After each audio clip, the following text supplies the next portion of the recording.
All right, folks, good morning. Thank you for being here. For folks out back, breakfast tastes better with conversation, so please do join us. We'd love to engage you. Absolute pleasure to host this panel. I have three incredible founders to my left. He's leaving. I'm having a bad head. Stay, please. All right, Jamie's here, so we know others will come. So, folks, thanks again. I would love to start with a quick round of introductions so you know who's on stage. Rohit, let's start with you. Yeah, so my name's Rohit. I'm the founder and CEO of Acceldata. We are building the next generation of data observability companies. We're the market leader in this emerging category of software. And the simplest way of thinking about us is that we're the next generation of Datadog, App Dynamics, and Dynatrace. Love it. Rajoshi. Hey everyone, really happy to be here. My name is Rajoshi. I'm the co-founder and COO at Hasura.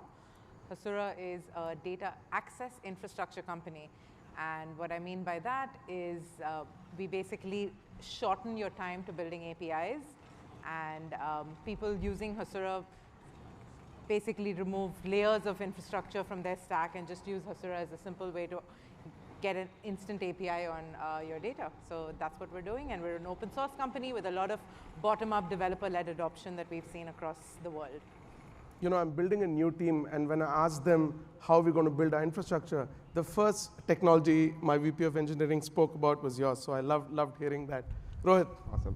So hi everyone, my name is Rohit, founder of Darwinbox. We are an end-to-end HR technology platform for enterprises. We are the market leader in Asia, now expanding globally, compete with the likes of SuccessFactors, Oracle, Workday, etc. Yeah, so happy to be here. Thank you. Awesome. My name is Vinod. I'm an advisor to March, but I'm building a super exciting and stealth project at Uniphore, which is a March portfolio company. It's my privilege to have you here. So let's start with what is India SaaS. It's not just the fact that the founders are Indian. There's something else happening. So tell us about your journey and get us a sense of what is an Indian SaaS company. Sure. So, typically India SaaS is defined as, companies that are founded by Indians or, companies founded by founders who are either in India or in the US, but there's a large portion of the workforce which exists in India, and that is primarily your engineering, R&D, customer success, and several other functions that you operate out of India. But generally, the products that you build have global appeal and reach, and primary GTM typically is the West, which is North America is the biggest market, followed by Europe, and of course there's a large presence in APAC. These companies have two kinds of approaches to the market, which is either they're horizontal in their behavior and appeal and reach, or they're vertical, depending upon the kind of segment that you want to go after. My own journey has been a meandering twists and turns of through Electronic Arts to the first unicorn of India at InMobi. Started working in startups in 2008, and then I did my own startup between 2012 and 2013. Which was then bought by a Campbell-based company called 247 AI. And then I ended up working at Hortonworks, which itself was an incredible startup which went to 100 million in ARR in less than 4 years. And then I founded Acceldata, which has now been going on for about 4 years.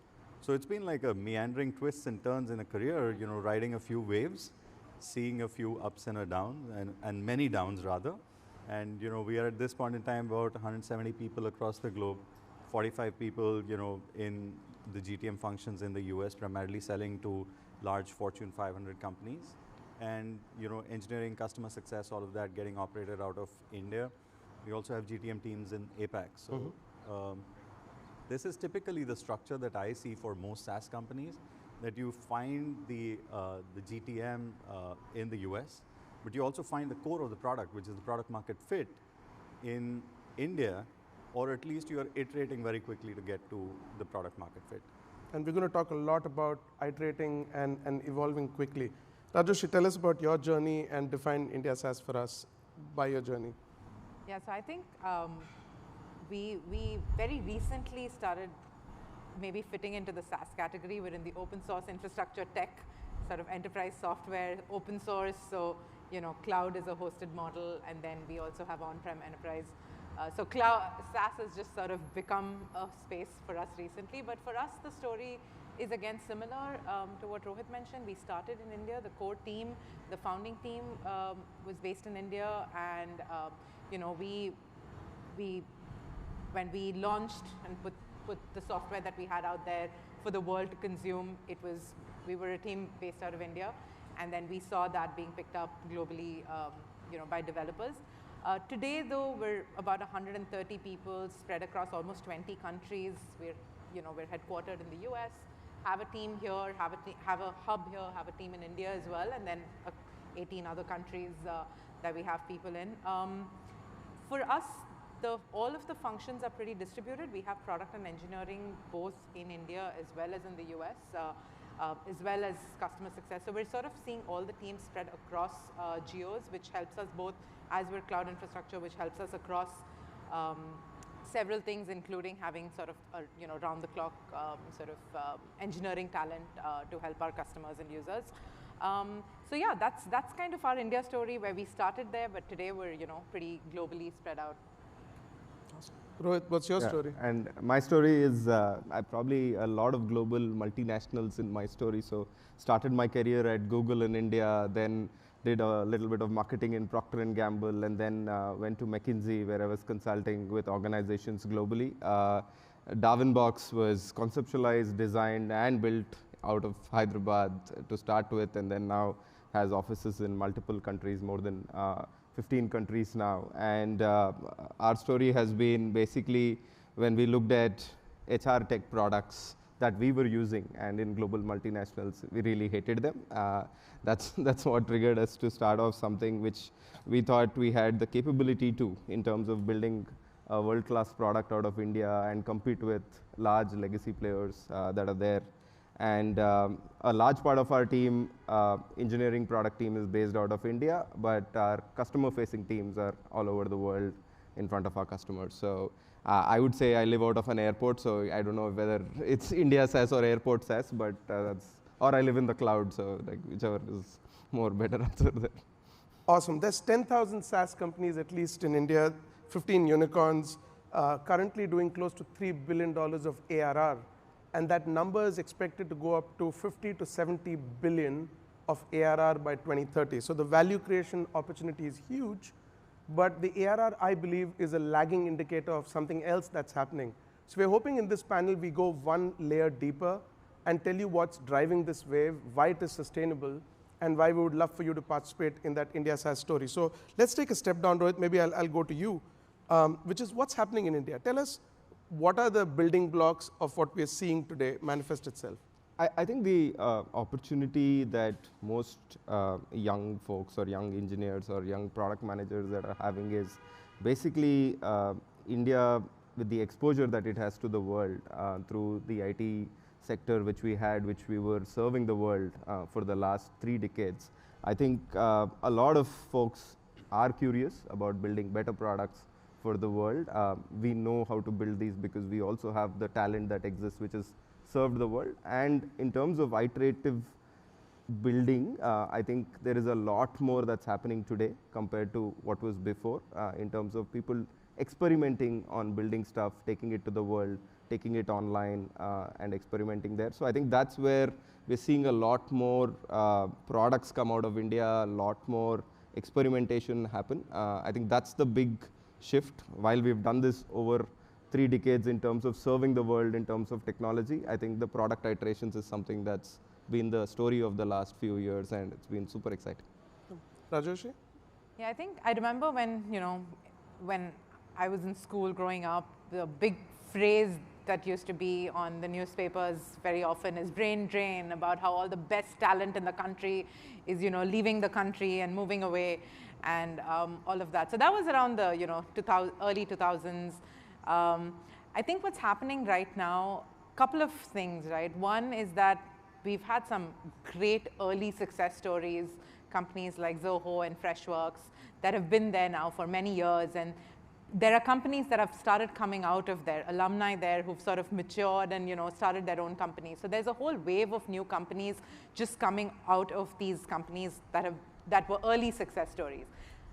And because of that, now there are more opportunities for people to work in India. So that we have a whole, I think we have the most number of engineering graduates in the world, 2,500 engineering colleges, I don't know, 1.5 million engineers and whatnot. So we have a lot of engineers coming out, and the best of them would go outside the country to work for the first few, for a few decades ago. And then now what's happening is because of the increasing opportunities, people are actually staying back. There are more interesting problems to solve at home, right? Because, so people are staying back, and there's more talent in the ecosystem. And some of that talent is also starting up as first-time entrepreneurs. So then that's also creating sort of, more companies out of India. And the third thing that's happening is the people who had left the country earlier are now coming back. So there are lots of people who've kind of been here, moved here early, the last few years, like last few decades, and have worked in the best companies, seen these growth stories, and they're now headed back, and they're sort of setting up companies there or working closely there and building teams there. So I think these are a few of the different types of things that are happening, especially over the last maybe 10, 15 years. That's really, like Vinod said, like these are, the ARR is a lagging indicator for the kind of, talent and opportunity that is in India right now. I know Rohit has a POV on that, but I want to amplify one case for you. Freshworks that went public last fall, the founder of Freshworks is going to be here in conversation with us later today.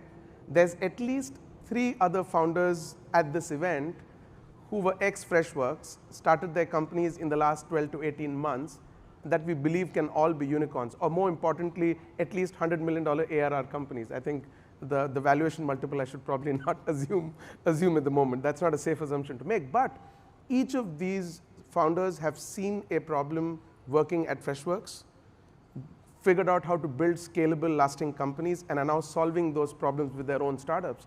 And that's what the alumni network does. And we'll probably come back and pick that up. But I wanted to point that out, what one unicorn does to the entire ecosystem. Rohit, I know you have a lot of perspectives on what's happening in India. Let's do it. Yeah, so if you just went back to what Rajoshi was saying, there's like so much of codification going on right now that you know what the formula for successful SaaS startups from India can be. I think founders know what is going on, and there are like different founders who are in different phases of their life cycle and journey, and it is very easy to get access to information from founders who are like at least a couple of steps ahead of you. Now, if you think of what we've been able to accomplish at, let's say, Acceldata, I think it is coming out of the learnings that we had in the past. So when I joined InMobi way back in 2008, 3 things were missing: the community of extremely strong engineers, open source, which one of the things that Rajoshi's company is doing so well, and cloud. Cloud wasn't available. So in 2008, we had everything to be figured out by ourselves. So we would go and order our boxes at Dell, wait for the shipping for 45 days, await the installation of that server inside the data center, and then start working on that. And even for the most basic things, we always had to go figure out how do we scale this. So it's almost like you had like a shoestring budget, but you had to build a world-beating company. And guess what? Fast forward 10 years, and the 3 things that have become available: open source, cloud, and the community. So if you look at the number of people who actually go and contribute to open source technologies today, the instant availability of cloud as the infrastructure or services that you can just sign up for and start flying your company. And then finally, the large number of engineers, who've solved really complex problems in the past. I think those 3 points are actually giving us an advantage, which allows us to go and build world-beating companies regardless of where you are from. And cloud is not just, an access to a resource, but it's also a method of operation. And that method of operation allows you to go and, sort of propagate your own product or services regardless of where you are, to whoever you feel like selling. And as Girish, at Freshwork used to say, or still says, that, the world is your market once you have the right SaaS. So I think a lot of these things have become codified over a period of time. So we're going to dive a little bit on what advantages you believe you disproportionately have just because of who you are, right? It's like being born taller, you can't help it. So I'm going to talk a little bit more about that. But before I do that, I'm going to ask a mildly facetious question so I can get some people off their phones. So the question is, how many of you know where Palo Alto is approximately in the world? Okay, that's awesome. You know where Palo Alto is. How many of you know where HSR layout is approximately on the planet? Rajan, me, 3 of you. Yeah. Awesome. And there's a reason I asked you about HSR layout, the full form of which I discovered only last night. And maybe we'll start with what disproportionate advantages these companies have and why you should lean in and be interested. So Rohit, I'll start with you on what do you think are the advantages you think you possess as a company, as an ecosystem? Yeah, so let me actually just break down the HSR layout, sort of mnemonic, right? HSR is essentially, Hosur Sarjapur Road. If you ever went to Bangalore, from the airport, it'll take you about an hour and 15 minutes to get there. Our India office is over there, and we basically are, situated in a line of unicorns, which includes Khatabook, Whatfix, and several other companies, which employ thousands of engineers today, amongst many other functions. Now, if you were in the HSR layout, about 4 miles towards your west, there is the Electronic City area. Now, that was established about, 25 years ago by the government over there, the state government, and that houses approximately 1.5 million engineers today.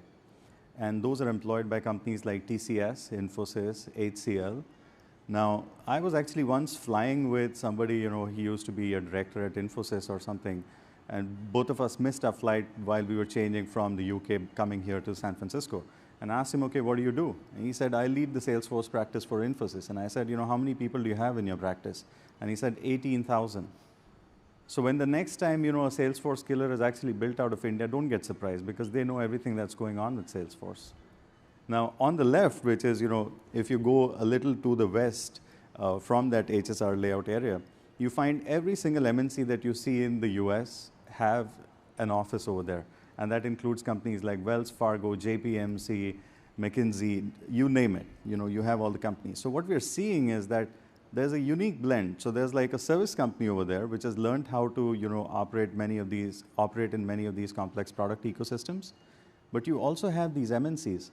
So if tomorrow I have to go and start a storage company which is taking automated cloud backups for all my applications in the cloud, I don't have to raid a company in the US. I can just go raid the office of VMware, get 20 engineers and get it going.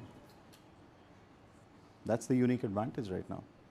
That is amazing. So essentially, I think what you're saying is the years of services, which is what India was known for, has created, and the brain drain that you alluded to, right, has created an army of people who know how the best companies operate, who know the intricacies of deploying a Salesforce or a ServiceNow, any company, to a level of detail that most people on the outside don't know. They've solved problems firsthand for years or decades that others don't, and it gives them a very unique POV as to what the future of CRM or service or support or any of that is.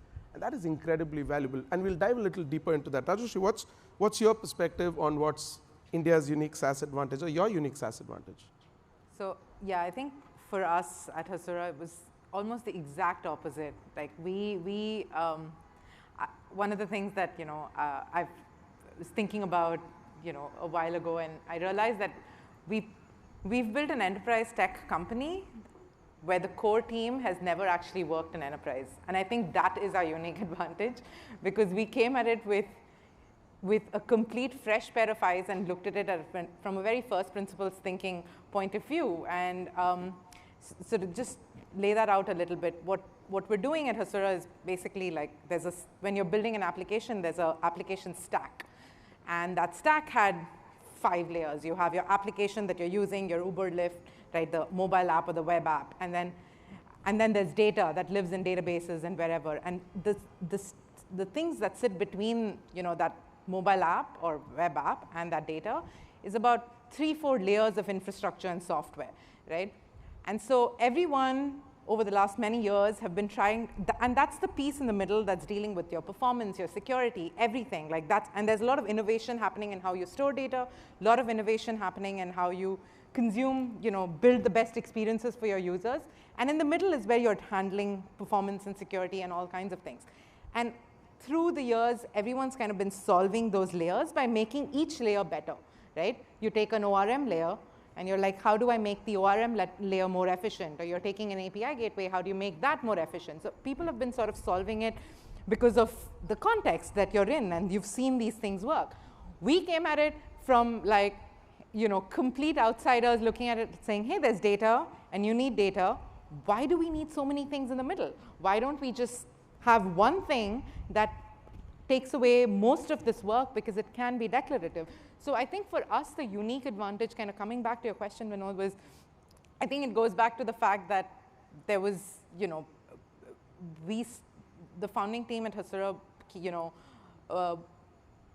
Hasura was most of our first jobs, right? So it was basically good foundational sort of education that, India has, which was, which made us equipped to basically tackle this problem, right? And then we tackled it over many years. We built a services company for a bit, and we built the technology over many, many years before we actually made it a product and took it out. So we went through our own journey with that, but I think for us the advantage was just having great institutions,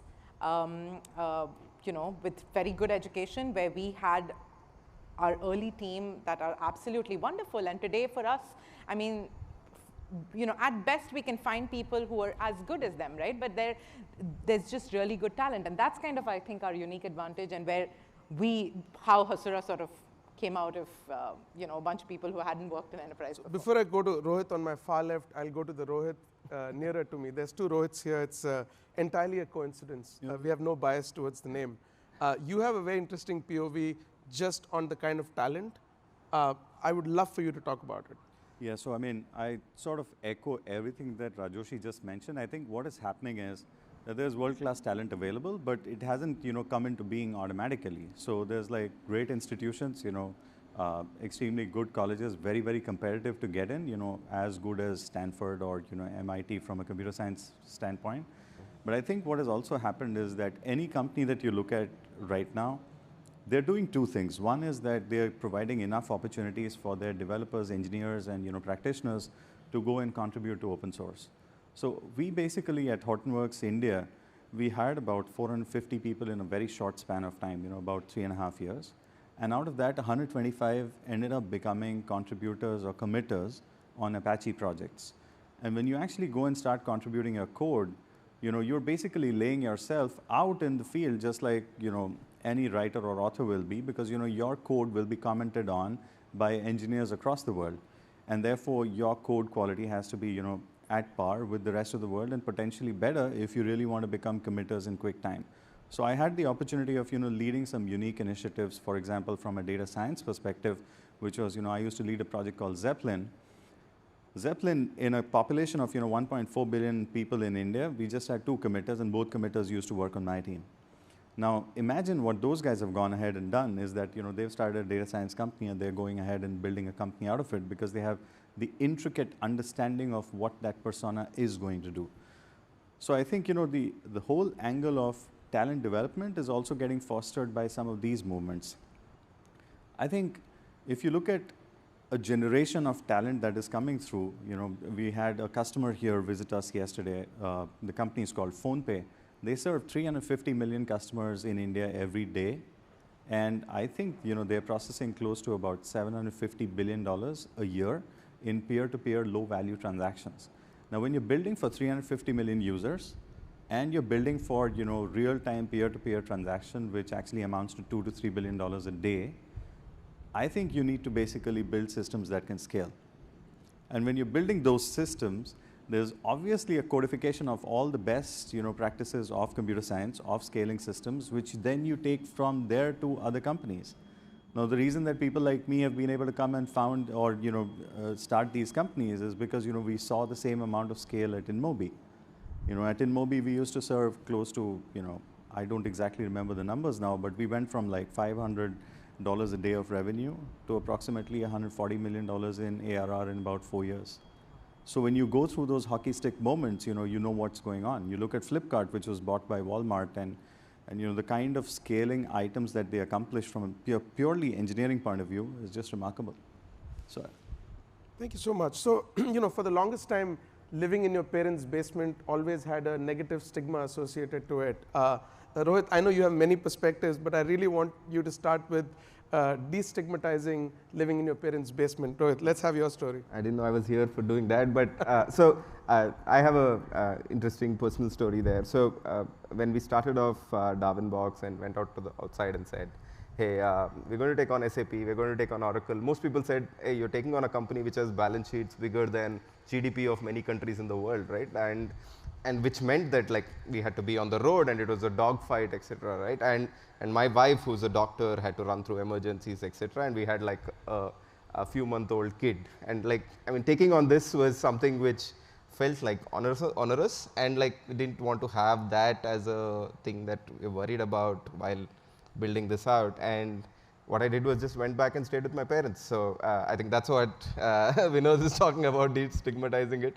I had great jobs at Google and McKinsey and earned a lot, and I had to go back to my parents and say, hey, we're coming back to live with you because I want to build a company, right?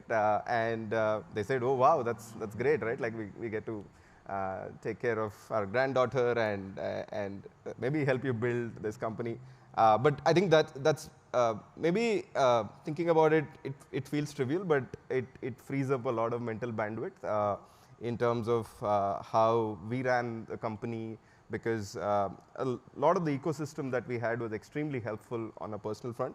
On the professional front, right, I think being at companies like a McKinsey or a Google gave us access to the alumni from there, or folks who are already there, who are in McKinsey or Google now, gave us access to customers, right? So wherever we went in the world, you reach out to people on LinkedIn saying, hey, I'm an alum of McKinsey or Google, and can you help me make this introduction?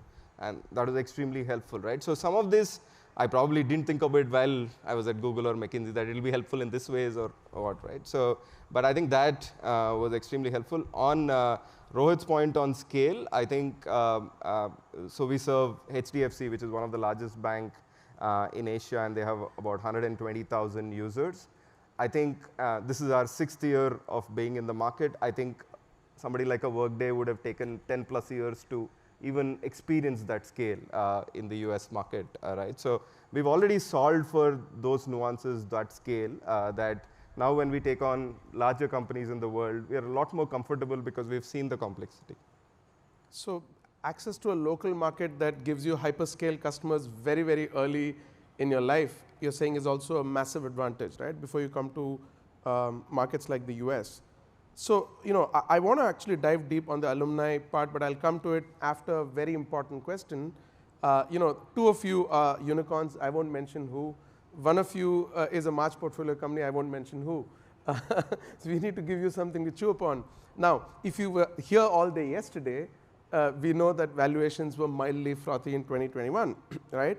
So the obvious elephant in the room is you've all raised I think between the three of you've raised $320 million approximately. I did the math if I didn't get it wrong. So as you hit the turbulence that we're all hitting, I would love for you to educate us on how you believe you're resilient above the median, how you're dealing with the downturn, and why you believe you'll emerge stronger on the other side, if you believe you will. So I don't know, any order. Rajoshi, we'll start with you.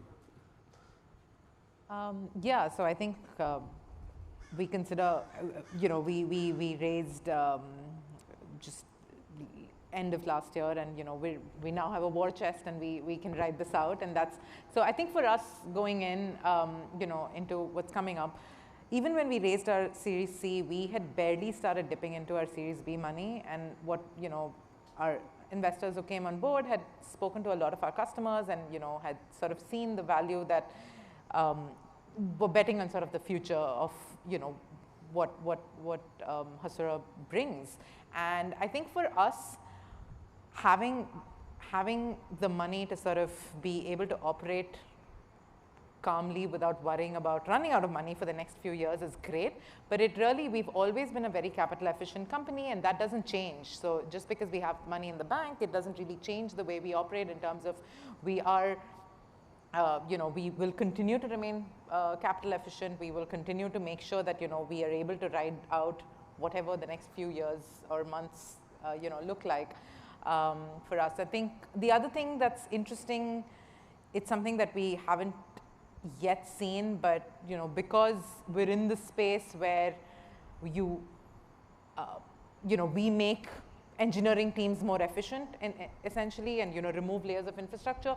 That's also something that we feel like would be interesting as, as teams start looking at, how they want to cut down and how they want to become more efficient.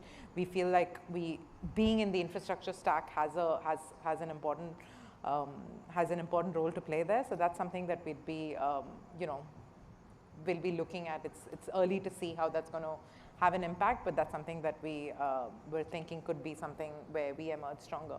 Yeah, so I think that's how we're looking at it. Nothing really changes. We just keep working without worrying about having to raise money. So just to add data to context, Rajoshi raised 10, 25, and $100 million. And when she raised the $100 million round, she hadn't yet started using the Series B $25 million. And that's around capital efficiency. I think Freshworks, Girish is here, he'll probably speak to the numbers. When they had the IPO, which went north of $10 billion, they had burnt essentially $200 million approximately through their life to go have a $10 billion IPO. And he can give the exact numbers, he'll have the better handle on them, but that's broadly what capital efficiency is. So very quickly around your resilience to the downturn. Yeah, so a couple of things. First about the business itself, right? I mean, we believe that we are in the mission critical path for all the enterprises because, data is going to be central. And, any company that stops investing in data this year will be, literally out of the market or taken out in the next 3 years. So we believe that, we are actually solving a critical problem which is deep enough for the enterprise to continue to fund these initiatives, and therefore we'll not see the kind of pressures of being taken out because of contraction of enterprise IT budget. Now, please remember, Acceldata is serving Fortune 500 customers who pretty much have, unlimited amount of IT budgets as of today. And that contraction we have not started seeing. So while there's like a lot of hesitance on, what is going on in the broader market and the macro, I think enterprise IT budgets will start shrinking towards the end of the year and potentially, continue in that trend next year as well. But as long as you're in the mission critical path, you can ride out these waves. The second thing is that, to your earlier point about, how are we set up, if you just look at the structure of India SaaS, by virtue of a large part of your team being in India, there is obviously a cost arbitrage. And the cost arbitrage is not to say that, you will not pay top dollars for the best talent that's available because, the best engineer in India versus the best engineer in Palo Alto is going to cost you the same these days. There's no difference. Everybody is well aware. Everybody is going and reading, blogs on Reddit and reading the latest Y Combinator, topics and articles. So everybody knows their price in this market. So it's not cost arbitrage for the best talent, but by having this, multi-geography setup, you are anyway extending the dollar for way longer. So I think we will ride out these, massive waves and some downturns very, very well. Awesome. Yeah, I think we've always been efficient in terms of we've always for every dollar we've spent, we got to our 1.5x of ARR always, right? And I think that will continue to be the case for us, right? And starting out of in Asia also helped us be a lot more efficient in a way. I think the other advantage, hopefully, that we'll have is we have diversified ourselves into multiple geographies, right? And I think there'll always be opportunities in different geographies which are growing faster than the others, even if there is some parts which is slowing down. The other thing that we've observed and we've read about, maybe not observed over the last downturns, etc., is even enterprises get slightly more experimental to seek more value out of their technology base. And hopefully whatever we've done in terms of building out a great product, etc., a lot more people are open to look at their tech stack, because what we're fighting today is inertia to move from a Workday or a SuccessFactors or an Oracle Fusion, and suddenly if they start thinking about this as a time to rethink their tech strategy, then maybe this is the time when they'll move to us, right? So in a lot of ways, I think we're ready for it.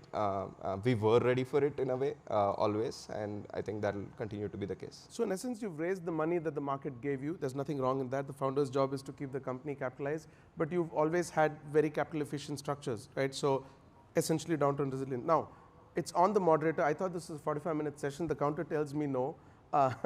It's 30. So anyway, or maybe the counter is wrong. But let me flag one thing that is very important about the Indian SaaS ecosystem that I think everyone should be aware of. And March is also involved as a sponsor in that ecosystem.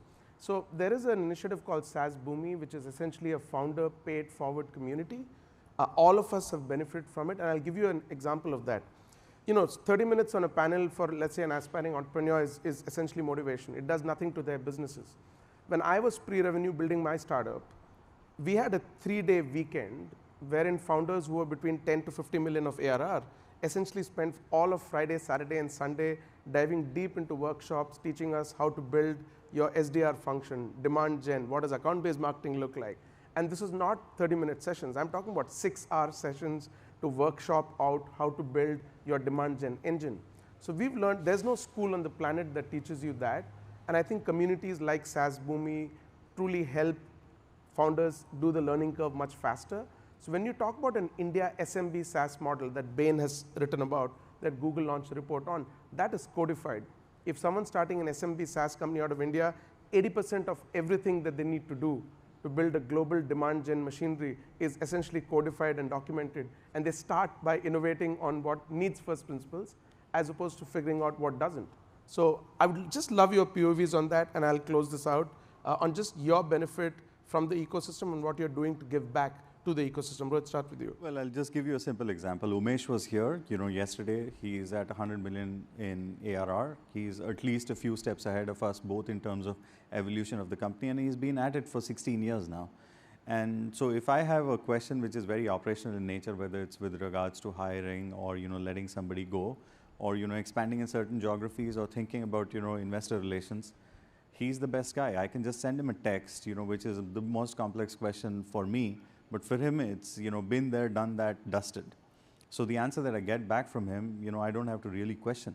So I think when you get access to that kind of alumni, it just makes your job easier to operate. And there are plenty of alumni, from the India SaaS community right now who are just paying it forward, including yourself. Thank you. I know you have an alumni network too, which is mildly different but very valuable. No, I think the good part about it is there's certain level of fondness that's there. I mean, it's there probably across, right? I remember when I was in SF for the first time, like the first thing you said is come home, right? Like, let's have dinner and talk about business. And I think that rather than a coffee conversation at a Blue Bottle in Sansom Street, like which is 30 minutes, right? You do this over dinner, you're learning a lot more about each other and each other's businesses and doing this. So I think that that community that's built out now globally is extremely helpful in a very tactical level and at a founder support level, right? So both definitely is taken care of. I've also been a beneficiary of this invite. No, so absolutely. I think just with SaaS Bhoomi, it's an incredible community, right? Like when I need to, again, we were not building a more typical SaaS sort of company, but nowadays what I do is every time I need to find an answer, there's a Slack community as well. Instead of searching for anything on Google, you actually search first on the Slack community and you'll find somebody with very detailed, again, it's not like, it's not just like, here's a link, figure it out, but like, this is what we did, this worked, this didn't. And it's just really easy to kind of go in and, find, answers.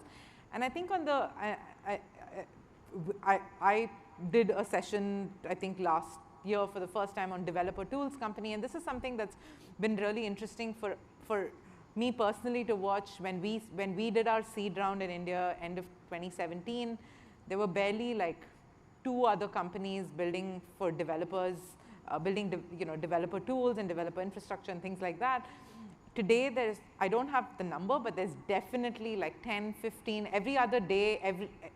We hear about a new developer tools or infrastructure kind of company, and that's amazing. The ecosystem has just matured so much, and now we can see that sort of giving back starting, right? And in that journey, and there's just learnings being shared there about open source communities and how do you build, trust with developers and things like that, which were all not there like even 5 years ago. So we're sort of seeing the seeds of that, which the SaaS community in India has benefited from for the last, I guess 10 And 5 years ago reminds me of our trek, if you remember, Vinod. There was this 15 founder community trek which we had done in 2016. Probably all of them were in the 1 to 10 million range. I think probably like 7, 8 of them are 30 million plus today. 4 of them are 100 million plus. Yep. And each of them, like, I mean, you just a text away, and that trek probably was a good place to hang out and learn about each other, and now it's just easy, right? Like you just send a message and you get the answer. You found a board member from that trek. Yeah, I found a board member from that trek. So,